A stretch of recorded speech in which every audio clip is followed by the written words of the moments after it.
Something's coming.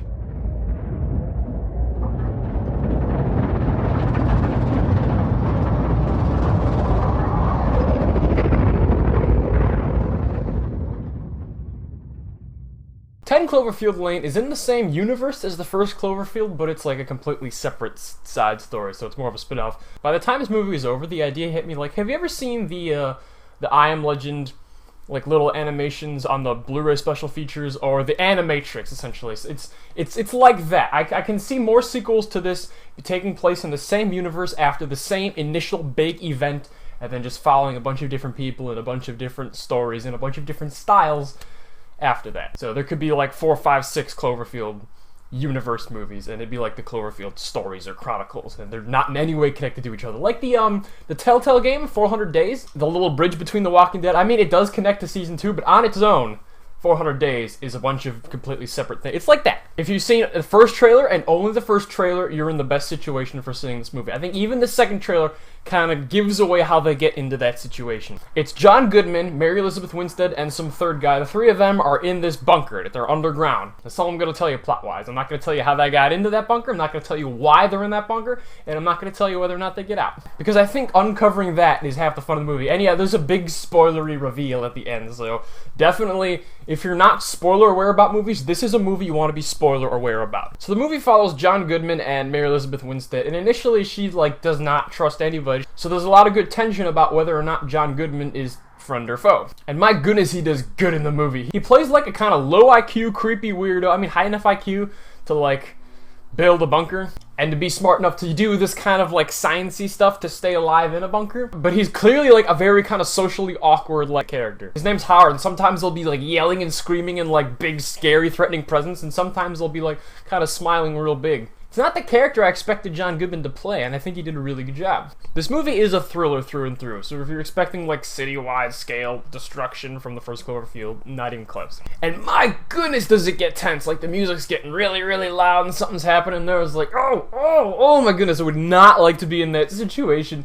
And then by the time that was over, I realized all my muscles were tense and I had to go, it's just a movie. There's an air duct sequence that especially stands out, and I'm like, you feel so vulnerable because you can't see anything and you're not in a position to defend yourself. People keep using the word claustrophobic, so it's cliche at this point, but it's true. It works for the movie. And there is a part of the movie where the sound design and the sound effects are like really, really cool and really good. And I'm like, that is just like, yeah. I don't want to build the movie up too much because there aren't really any surprises in the movie. It's just like, okay, I know it's either this, or this, and it's just a matter of which one is it. It's not like, oh my goodness, I did not expect it to go there. That doesn't actually happen. Unfortunately, the character, Michelle, is like, while she's good in the movie, I think her emotions are mostly just scared and worried and anxious the whole time. And, you know, it's kind of a one-note performance. But she's by no means this humble, weak, timid character. It's like, she is figuring out, like, clever, like, resourceful ways to get through situations. Where I'm like, I probably wouldn't have even thought of that, so good for you.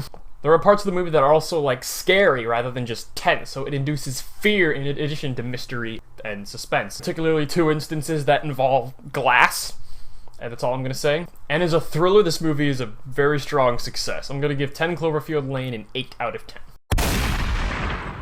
Spoilers about the whole ending part. I do like the ending part a lot, and especially when it's like, when I was talking about the sound effects, I was like, it's like the ring-yang, like the kind of metallic alien, like that reminded me of Transformers sometimes. And you see it's like fleshy alien encased in like metal ship. That was cool. But there were several parts in that sequence where I'm like, yeah, you should totally be dead. When that truck falls and it's like, she's just really lucky it kind of caught on the tentacles as it was going down, but she should have died there. And what was the whole deal with the air? Because it shows the green gas thing she put on the suit and she was safe. So the woman who came earlier, was it because she got sprayed with the green gas stuff? I'd have to assume so, because other than that, the air is at times dangerous and at times not dangerous.